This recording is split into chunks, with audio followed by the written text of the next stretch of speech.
Hay historias que no solo se olvidan, se entierran a propósito, bajo capas y capas de miedo y propaganda. Hoy vamos a actuar como historiadores forenses para desenterrar una de ellas.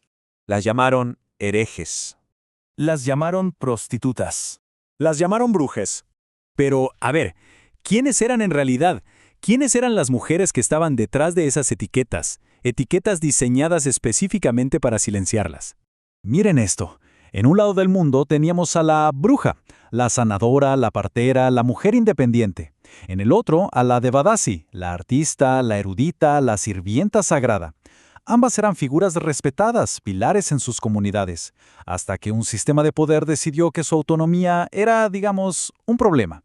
Y entonces las rebautizaron, les arrebataron su identidad y las convirtieron en monstruos.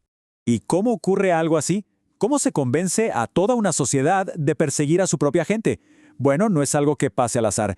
Existe un manual de instrucciones, una especie de plano para fabricar el miedo.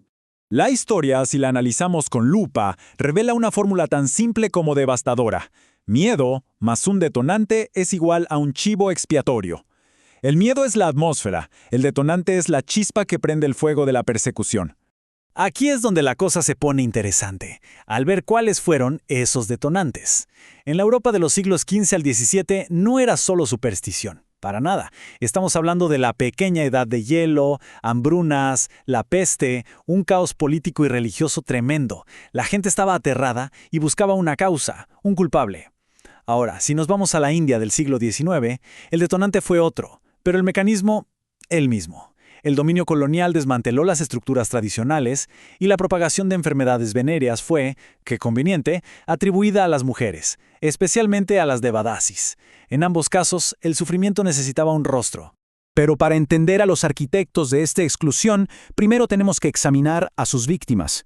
Porque si investigamos el verdadero crimen de las acusadas, descubrimos que no tenía absolutamente nada que ver con la magia o la inmoralidad. ¿Quiénes eran en realidad?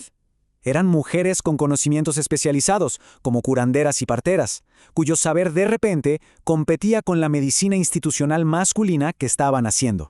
Eran mujeres económicamente independientes, viudas o solteras con propiedades, que no necesitaban un hombre para sobrevivir. Eran las que desafiaban las normas, las que hablaban fuerte, las que no se conformaban. O sea, el punto clave es este: su verdadero crimen era la autonomía, era desafiar un orden social dominado por hombres. Y ojo que esta ideología se codificó. Esta es una cita escalofriante del Malleus Maleficarum, el infame manual de caza de brujas. Toda brujería proviene de la lujuria carnal, que en las mujeres es insaciable. Este texto no era una simple opinión, era una justificación teológica y legal para perseguir mujeres. Y se convirtió en un éxito de ventas, un manual de campo para inquisidores. El impacto de esta ideología fue devastador. Los números no mienten. Durante el apogeo de las cazas de brujas en Europa, se estima que el 80% de las personas ejecutadas fueron mujeres. No fue una histeria al azar, fue un feminicidio sistemático. Entonces, ¿cómo se probaba la culpabilidad? Aquí es donde la investigación forense se vuelve aún más oscura. Se creó toda una maquinaria de pseudociencia diseñada no para encontrar la verdad, sino para fabricar culpables. Para entender este proceso, tenemos que manejar un concepto clave: la injusticia epistémica. Esto significa que a las acusadas no solo no se les creía, se les negaba la capacidad misma de ser una fuente creíble. Su testimonio de inocencia no valía nada. Sus conocimientos, por ejemplo en botánica, se retorcían hasta hacer la prueba de un pacto con el diablo. Y esta injusticia se aplicaba con pruebas que eran un completo fraude. La evidencia espectral, por ejemplo, permitía que los sueños de un acusador se aceptaran como hechos. La prueba de natación era una trampa mortal. Si te hundías y te ahogabas, eras inocente. Si flotabas, eras culpable y te ejecutaban. Y la marca del diablo. Cualquier lunar o cicatriz se convertía en una prueba irrefutable. Eran sistemas diseñados para condenar. Punto. La simetría de la persecución es impactante. En Europa, la evidencia eran confesiones forzadas y testimonios de visiones. En la India, eran las narrativas coloniales que culpaban a las devadasis de enfermedades. Las pruebas científicas aquí eran la tortura, allá una supuesta reforma social. Un lado tenía el Malleus Maleficarum, el otro, el movimiento Anti-Nauch, una campaña de pureza que buscaba abolir sus tradiciones. Es la misma arquitectura, el mismo plano para la exclusión adaptado a distintos contextos. Sería reconfortante pensar que esto es solo historia antigua. Pero el plano sigue en uso. La cacería perdura, a veces de forma literal, a veces de forma más figurada. Más de 2.500. Ese es el número de personas, en su mayoría mujeres, asesinadas en la India por acusaciones de brujería solo entre los años 2000 y 2020. No estamos hablando del siglo XVII, esto es nuestro tiempo.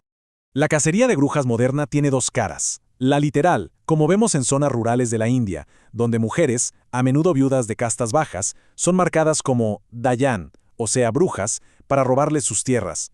Y la figurada, la que ocurre todos los días. A las mujeres ambiciosas se las llama agresivas, a las que alzan la voz, difíciles, a las que tienen conocimientos se las mira con sospecha. Las etiquetas han cambiado, pero el objetivo es el mismo: controlar y silenciar. Lo que nos deja con una pregunta final y bastante inquietante. La historia nos ha mostrado el plano, la fórmula y las víctimas. Nos ha enseñado que la bruja y la Devadasi fueron atacadas no por lo que hicieron, sino por lo que representaban: independencia. Así que, cuando hoy una sociedad etiqueta a las mujeres independientes como peligrosas, la pregunta que debemos hacernos es: ¿quién se beneficia realmente de ese miedo?